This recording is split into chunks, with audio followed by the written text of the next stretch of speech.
예수님의 탄생을 알리는 이 장면이 오늘 이 말씀의 내용입니다. 그러니까 처음 성탄을 경험한 여러 부류의 사람이 있는데, 오늘 이 목자들은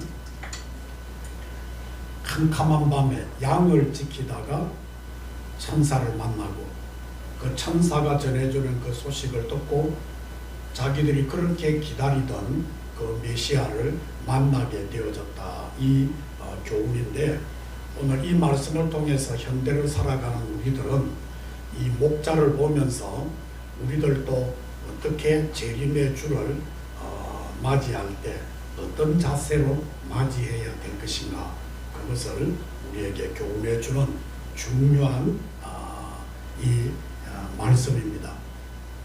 저보고 친구들이 이런 말을 해요.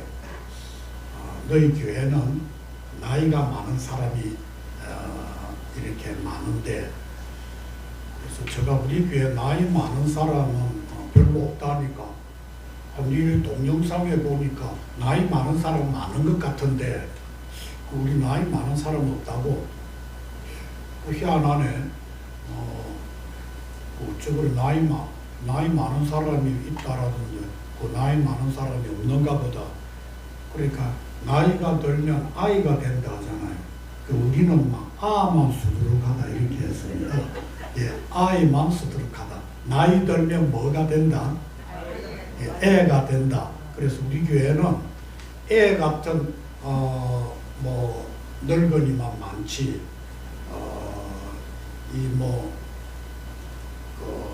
그다음에 아 같은 늙은이는 우리 교회는 없다 이렇게 했습니다.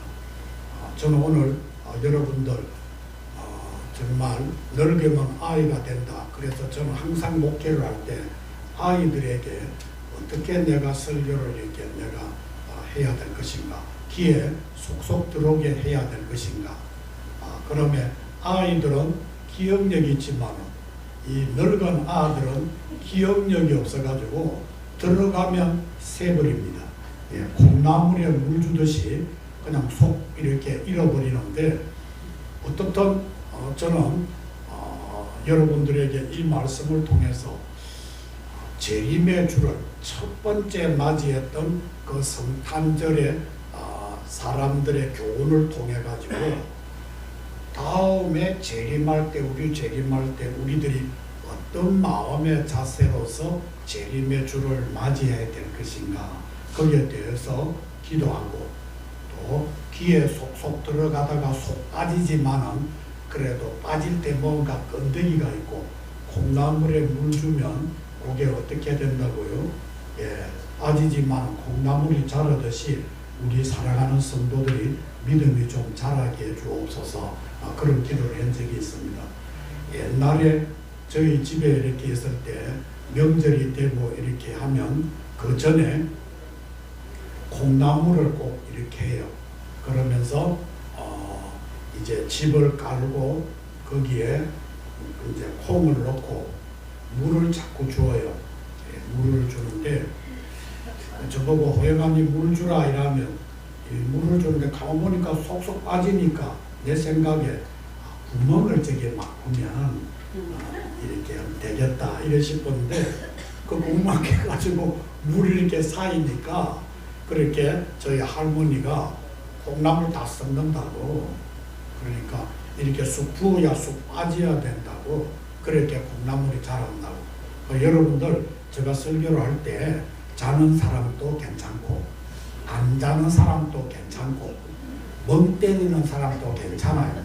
그냥 가만 저기 뭐라 시부리노 하더라도 콩나물에 물 주듯이 여러분들 이렇게 하면 성령님께서 여러분들에게 기억나게 하시고 믿음이 자라게 될 줄 믿습니다. 그리고 오늘 또 그런 희망을 갖고 목자들이 캄캄한 밤에 그 굉장히 사막의 온도의 차가 높아요. 그래서 낮에는 한 4, 50도 되다가 저녁이 되면 예를 들면 10도만 되더라도 얼어 죽어요.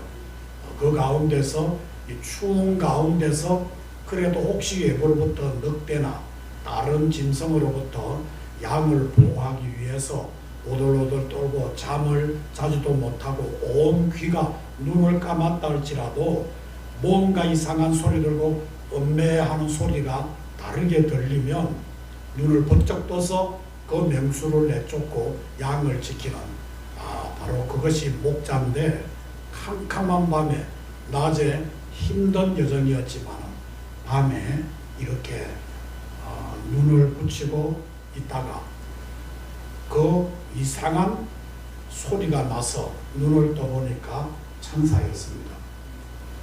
예전에 저희 교회도 공동모지 중턱에 그게 저희 교회가 있었어요. 어렸을 때. 그래가지고 믿음이 한참 뜨거운 우리 전도사님 계시는데 그분이 저희 숙부님이었습니다. 그래서 순복음 신학교를 마치고 마음이 뜨거워가지고 우리들에게, 윤줄 학생들에게 그 공동모지 꼭대기에 올라가는데도 무서운데 꼭대기에 이렇게 가서 기도를 시키고 이랬어요. 그런데 그건 뭐냐 하면 옛날에 공동으로 이렇게 그 상녀를, 공동모지 그 옆에 상녀를 이렇게 그 보관했다가 사람이 죽으면 그 상녀를 가지고 하는데 그 상녀 거기에 지나가더라도 무서워요. 그런데 흰옷 입고 미친 여자가 그 공동모지에 에 하면서 과음 지르면서 올라가고 하는 그런 무서운 곳이에요. 그런데 제가 거기서 이렇게 무서운 것을 이렇게 보면서 이 밤이라고 하는 게 그만큼 또 무섭고 또 힘든 것이에요. 그런데 이 목자들이 밤이 되어서도 무서운데 갑자기 그 뭐냐면 천사가 나타났으니까 그게 귀신이라고 하지 않겠습니까? 놀래는데 너무너무 두려워하는데 천사가 하시는 말씀이 두려워 말라 이렇게 합니다. 두려워 말라. 오늘 여러분도 세상의 여정 속에서 힘든 과정에 깜깜한 밤이고 앞이 보여지지 않고 언제 맹수가 여러분을 덮칠지 또 여러분의 재산을 도둑이 사기꾼이 여러분을 훔칠지 내 건강이 손상이 될지 모르는 두려움 속에 있을 때 천사가 여러분을 향해서 두려워 말라, 두려워 말라. 여러분들 이 소리가 이번 성탄절의 이후로 여러분에게 날마다 들려지기를 축원합니다. 두려워 말라. 내 건강에 대해서, 내 삶에 대해서 두려워 말라.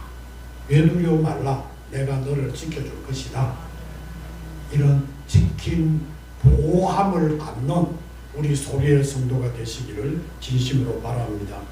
저는 이 목동을 통해서 몇 가지를 하는데 첫 번째로 뭐냐? 이 성탄의 기쁜 소식은 낮은 자리에 있는 자들에게 들려오는 거예요. 낮은 자리. 그 당시 목자들은 사회적으로 존경받는 인물이 아닙니다.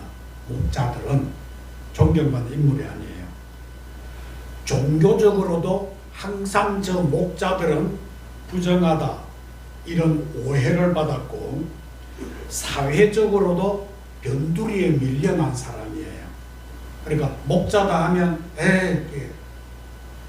옛날에도 보니까 우리 어렸을 때 내가 기억이 나는데 그 동네 그 시장이 있어요. 지금 동네 그 시장이 있는데 그 시장에서 정육점을 하는 큰 부자였어요.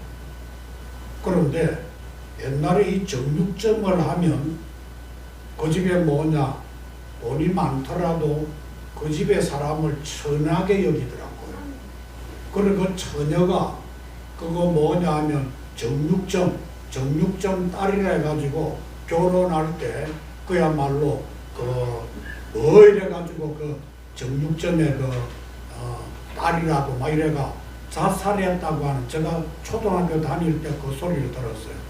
그래서 그렇게 천하게 여기는 거예요.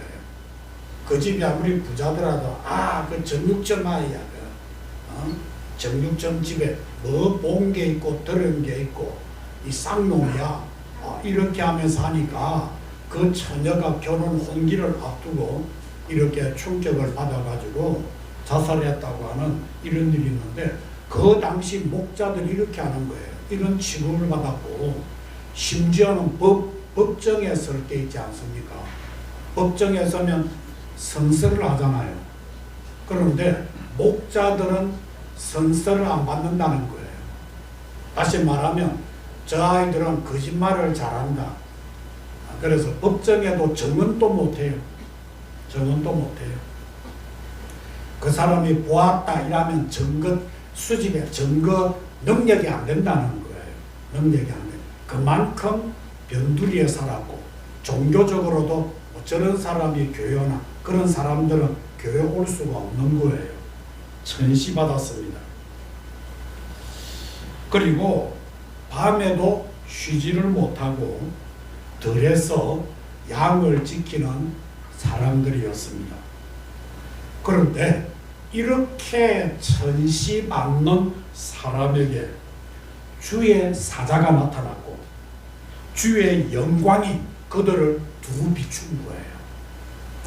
천시받고 무시받는 사람에게 하나님께서 보낸 천사가, 그 깜깜한 밤에 천사가 그들을 두루 비친 거예요.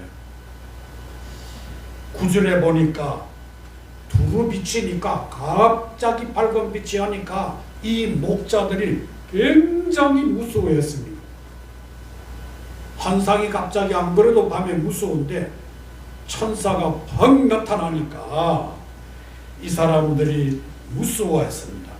크게 무서워하니 9절에 크게 막 비명을 지르고 막, 놀랐겠습니까? 예, 놀랐습니다. 저도 말했지 않았습니까? 어렸을 때 공동모집 기도하는데, 공동모집 깜깜한 밤에 기도할 때 눈 감고 기도하면 더 무섭습니다. 눈 뜨고 기도해야 돼요. 주야! 이래야 됩니다. 눈 감고 하면 앞에 뭐가 있을지 모르니까. 그런데 갑자기 밝은 빛이 천사가 나타나니까 막 비명을 지르면서 막 두려워하는데, 여러분들, 하나님의 영광 앞에서 이 반응이 나타난 거지요. 반응이 뭐냐? 두려움입니다. 단순한 공포가 아니라 거룩하신 하나님 앞에 선 인간의 본능적인 반응입니다. 중요한 것은 하나님의 선택입니다.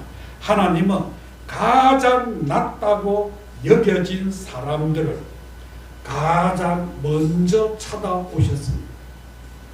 비천하고 부족하고 낮다고 생각하고 못 배웠다고 생각하고 내 몸이 이제는 늙어가지고 자식으로부터도 그 다음에 사회로부터도 이제는 나를 지켜주지 못하고 내 자신도 지킬 수 없는 그런 절박한 상황 속에 있는 자를 누가 찾아왔다고요? 하나님이 찾아오셨습니다.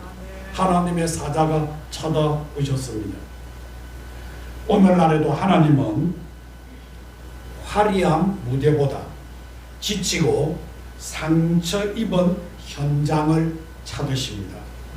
삶의 들판에서 밤을 지새우는 사람들, 책임과 무게로 쉼을 잃어버린 사람들에게 먼저 복음을 들려주시는 겁니다. 성탄은 하나님이 인간의 자리로 내려오신 사건 아니에요. 낮고 낮은 자리로 내려오신 하나님이십니다. 오늘 예수님이 태어난 그 자리도 낮고 낮은 것이었지만 천사도 높은 사람에게 보이지 않았습니다. 낮다라고 생각하고 아니 낮은 사람에게 찾아오셨습니다. 천국 잔치도 예수님이 비유를 했는데 부자들과 존귀한 사람에게 초청장을 보내니까 나는 바쁩니다. 나는 밭을 샀는데 소를 샀는데 이거 시험해 봐야 됩니다. 내 결혼식인데 여러 핑계를 댔는데 왕이 뒀더만은 너가 밖에 나가서 그야말로 가난하고 병들고 사회에 소외된 자를 불러라. 무조건 데려오라. 오늘 저와 여러분들이 그런 사람으로서 이 자리에 앉아 있습니다. 목자들처럼 때로는 삶에 지친 그 사람, 좀 쉬고 싶은데도 쉬지 못하고 괴로운 그 사람에게 복음이 들려진 것처럼 오늘 여러분들에게도 이런 복음이 들려진 겁니다. 너무나 감사합니다. 화려한 무대 속에 있고 지위가 높은 사람에게 복음이 들려지지 않았고 천사가 나타나지 않았고 하나님이 그런 사람에게 보내지 않고 어떻게 해요? 낮고 천하다고 생각하는 그 사람에게 천사를 보내어서 예수님의 탄생을 예고한 것. 이제는 다시 주님의 재림할 때도 내가 높다는 것이 아니라 나는 부족하다 느끼는 그 사람에게 주님은 찾아오셔서 재림 소식을 여러분에게 전해주실 줄로 믿습니다. 그리고 이 성탄의 메시지가 뭐냐? 10절에서 12절에 보니까 큰 기쁨의 좋은 소식이라고 했습니다. 오라, 내가 온 백성에게 미칠 큰 기쁨의 좋은 소식을 너에게 전한다. 그러니까 그 앞에 구절에 보니까 크게 무수하면서 비명을 지르면서 고통스러워하는 그 제자에게 큰 기쁨의 소식을 내가 전하겠다. 이렇게 했습니다. 오늘 성탄의 복음은 세 가지 특징을 나타냅니다. 첫 번째로 뭐냐? 두려움을 제거하는 복음입니다. 성탄의 메시지가 이 복음은 기쁨 소식이거든요. 이 기쁜 소식이 뭐냐면 두려움을 제거하는 거예요.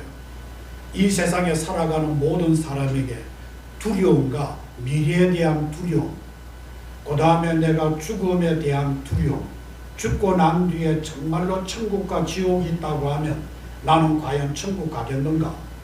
아이고 없다라고 막 무시하다가도 죽음 앞에서 정말 내가 이렇게 살았는데 지옥으로 떨어지면 어떻게 하지? 영원한 지옥의 형벌을 받으면 어떻게 하지? 이 두려움 속에 있는 사람의 그 마음을 성탄은 제거시켜주는 거예요. 제거시키는 그것이 큰 기쁨의 소식이라는 거예요. 무서워 말라. 하나님은 인간을 정죄하기 위해서 오신 것이 아니라 구원하기 위해서 오셨습니다.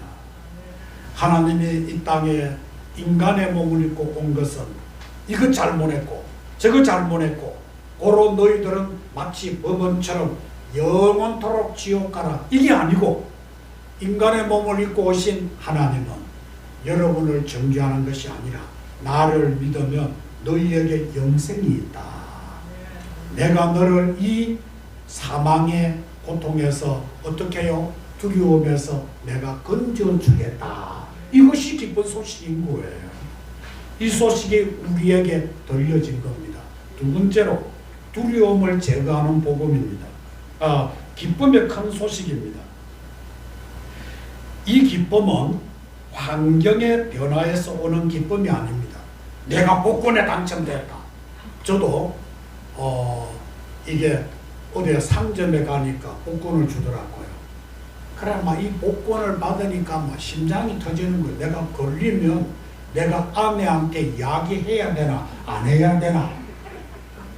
그래 내가 이런 마음 가졌더만은 내가 어느 유튜브에 보니까 복권을 가지고 남자들은 뭐냐면 한 80%가 그 아내한테 이야기한다는데 여자는 하니까 100% 남편한테 이야기 안 한대요.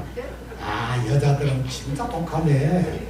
그게 진짜가 모르지만 여자들은 통계조사라고 하니까 남편에게 100% 이야기 안 하고 남자들은 한 20%만 이야기 안 한다. 80%는 그러니까 내가 보니까 여자들한테 남자들은요 벌써 뱃속에서부터 여자 소리 들었고 태어나면서 여자 소리 길들여졌고 결혼하면 또 어떻게 해요? 마누라한테. 그러니까 남자들은 내가 보니까 진짜 불쌍해. 뱃속에서부터 여자 소리 들어야 되고 태어나가지고 여자 소리 들어야 되고 그 다음에 뭐냐 하면 결혼해가 좀 독립이 되나 싶었더만은 여자 소리에 들어요. 그런데 이런 이야기는 하지 맙시다. 예. 이거는 내가 보니까 넋두리 뺏기는 안 되는데, 어떻든 이 복음이라고 하는 성탄은 뭐냐면 환경, 복권에 당첨됐다. 그 다음에 저도 뭐냐면 내가 저희 어머니가 내 밑에 여동생을 낳아가지고 딸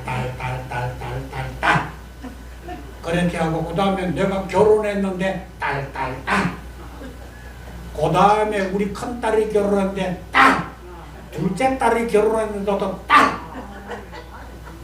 내가 몇십 년 동안 고추를 못 봤다고요. 그런데 우리 막내가 결혼해가지고 고추를 탁 낳은 거예요. 여러분들, 오늘 내가 보니까 저기 있는데 우리 딸들이 설교 듣고 있는지는 내가 모르겠는데, 아이고 뭐냐면 고추를 딱 낳았는데 이거 몇십 년 만에 낳은 고추 안에 그 속으로 금고추인데, 그러니까 환경에서 오는 이 금고추도 내가 아들을 낳아도 손주 아들을 내가 보았구나. 요 기쁨이 영원토록 가지는 기쁨이에요. 그렇지 않아요. 환경에서 복권에 당첨됐다. 여러분들, 이게 복권에 당첨됐는데 80~90%가 파산을 해요. 그러니까 복권이 되면 이걸 가지고 뭐냐면 차도 사고 막 일하다가 가정에 뭐냐면, 또 어떤 남자들은요 뭐냐면 가정을 잘 가다가 어렵게 복권에 당첨되고 나니까 아내하고 숨겨놔 놓고 이혼하자고 그렇게 하고, 여자들도 뭐냐면 내가 이래서 못 산다 이렇게 해가지고 이혼하자고. 가정이 돈이 있으니까 가정이 깨지더라고. 예? 그 기쁨이 잠시입니다. 여러분들, 돈요 있으면 잠시나고, 환경이 우리에게 이렇게 기쁨을 주는 게 아니에요. 오늘 천사가 큰 기쁨의 좋은 소식, 환경에서 오는 기쁨이 아닙니다. 구원의 주가 오셨다는 사실 자체에서 오는 기쁨입니다. 내가 하나님으로부터 하나님의 자녀가 되었다고 하는 그 기쁨은, 그 기쁨의 순간이 죽을 때까지 계속되고 영원까지 된다는 거예요. 이 기쁨이라는 거예요. 이 기쁨, 예수 믿는 기쁨이라는 거예요. 사그러지지 않습니다. 기쁨의 근거는 상황이 아니라, 환경이 아니라 아기 예수의 탄생 그 자체가, 이 소식을 듣는 자체가 기쁨이라는 거예요. 예수 이름만 들어도 기쁜 거예요. 기쁜 거예요. 이런 기쁨이 있기를 축원합니다. 예. 그리고 세 번째로, 모든 백성을 위한 소식입니다. 이 소식은 특정 계층만 있는 게 아니에요. 특정 민족만을 위한 것이 아닙니다. 하나님은 처음부터 이 기쁨이 온 인류를 위한 것임을 선포하셨습니다. 천사는 분명한 표적도 알려줍니다. 강보의 사역, 구유에 누인 아기를 보리라. 그러니까 구유, 다시 말하면 말이 먹는 여물통 있지 않습니까? 옛날에 소가 먹는 여물통, 나무에 이래가지고 닦아가지고 여물을 주르거든요. 그러니까 아기를 이 마리아가 낳았는데, 그 아기를 누울 데가 없으니까 거기 집을 놓고 그것에 천을 사가지고 거기 아기를 놓았다는 거. 너가 그것을 보게 되어진다는 거예요.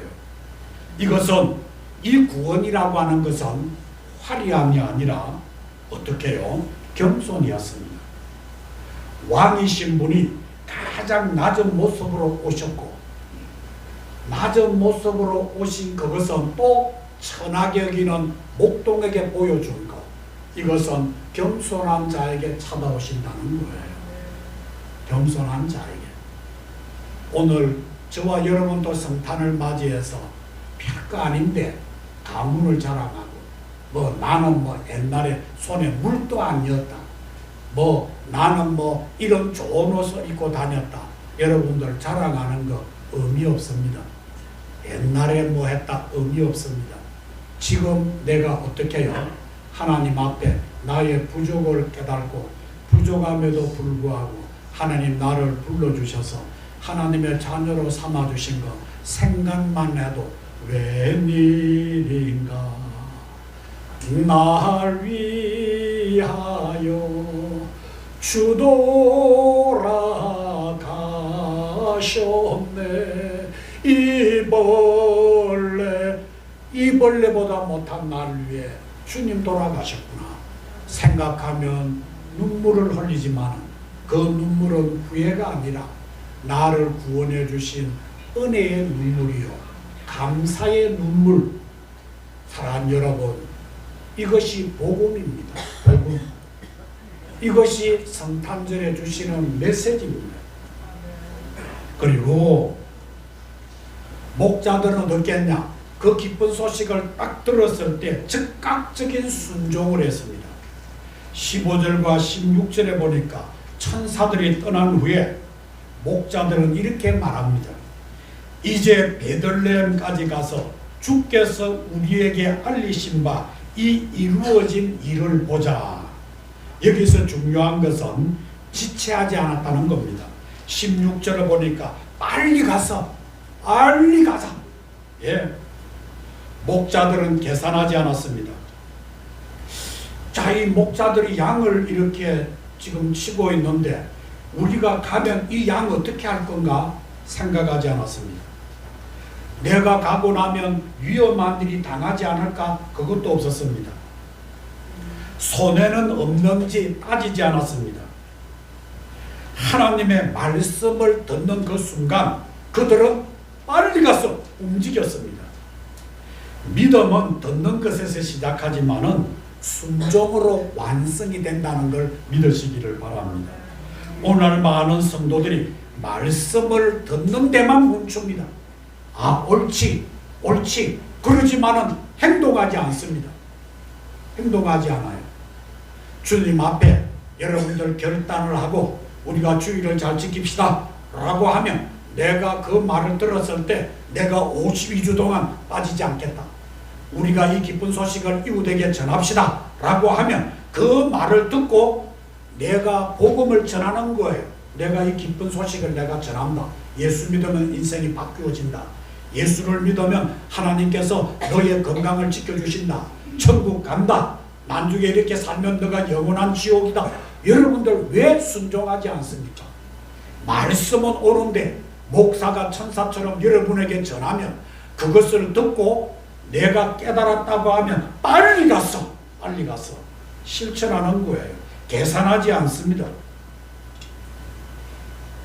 그들이 본 것은 화려한 광경이 아니라 마리아와 요셉 그리고 구유에 누인 아기였습니다. 인류를 구원할 하나님이 인간을 몸을 입고 왔을 때 그야말로 황금에 그 아이가 누워있다거나 그야말로 수없는 고관백자들이 온 것이 아니었습니다. 목자들이 가보니까 말 구유였습니다. 그 아기가 그야말로 말 먹이는 죽통의 아이가 있었습니다. 환경을 보고 아이네라고 아니었습니다. 환경을 보지 않았습니다. 오직 예수만 보았습니다. 예수만 보았다고요.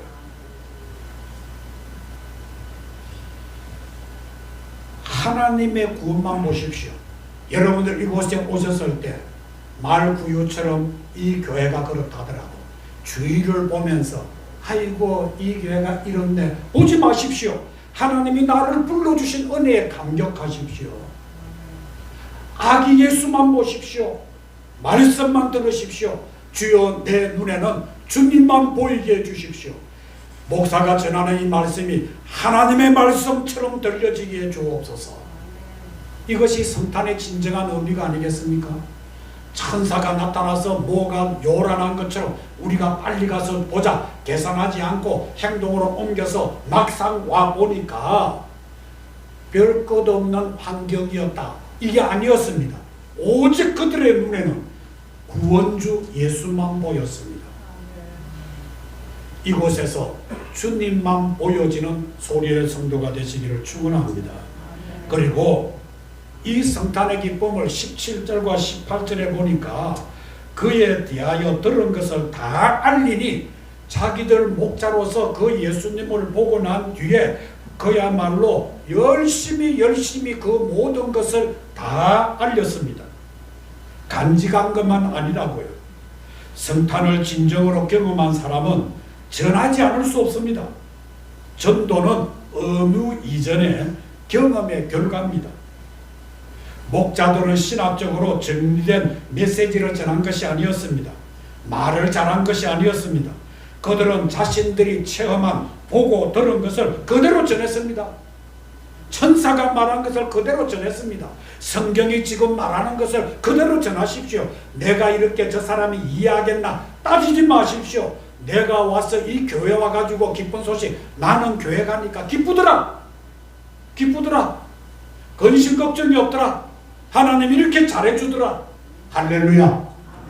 이것이 성탄의 메시지의 증거입니다. 그 결과 18절을 보십시오. 듣는 자가 내가 체험한 것을 자신있게 전하니까 듣는 사람들이 다 목자들이 말한 것을 놀랍게 여기더라고 했습니다. 복음은 여전히 사람들을 놀랍게 합니다. 삶의 한복판에서 전해지는 살아있는 간증은 지금도 강력한 힘을 가집니다. 여러분이 복음을 전할 때 자신 없이 전하면 그 사람들도 압니다. 그러나 여러분들이 자신 있게 예수 믿으면 좋다, 나는 즐겁다, 여러분들 이렇게 강력하게 전하면 상대방도 그야말로 성령님이 기가 꺾이게 하는 거예요. 이런 자신 있는 복음 증언이 되시기를 축원합니다. 자신 있게 전하니까 다른 사람들이 깜짝 놀라는 거예요. 오늘 이 19절과 20절에 보니까 마리아는 모든 말을 마음에 새겨 생각하였고 목자들은 하나님께 영광을 돌리며 돌아갔다고 했습니다. 여기 중요한 표현은 돌아갔다는 말입니다. 목자들은 성탄의 현장에 머물러 있지 않았습니다. 다시 들판으로, 다시 일상의 자리로 돌아갔습니다. 그러나 이전과 같은 목자들은 아니었습니다. 그들의 환경은 바뀌지 않았지만 시선과 마음은 완전히 달라졌습니다. 하나님을 찬송하며 기쁨으로 돌아갔습니다. 진정한 성탄 신앙은 현실 도피가 아니라 현실을 새롭게 살아내는 힘입니다. 성탄을 경험한 사람은 다시 일상으로 돌아가지만 그 일상은 더 이상 이전과 같지 않았습니다. 달라졌습니다. 예전에는 몰랐는데 예수님을 만나고 난 뒤에 그들은 삶의 현장 목자로 다시 돌아갔습니다. 그런데 하나님께 영광을 돌렸습니다. 보는 눈이 달라졌습니다. 오늘 우리의 성탄은 어떤 모습인가? 성탄은 한 번의 행사로 끝나는 기념일이 아닙니다. 성탄은 하나님을 만난 사람의 삶의 방향을 바꾸는 겁니다. 목자들의 성탄 경험은 오늘 우리에게 분명한 질문을 던집니다. 우리는 지금 하나님의 소리를 듣고 있는가? 들은 말씀 앞에 즉각적인 순종이 있는가? 성탄의 기쁨을 혼자만 간직하고 있지 않는가? 안 그러면 나누고 있는가?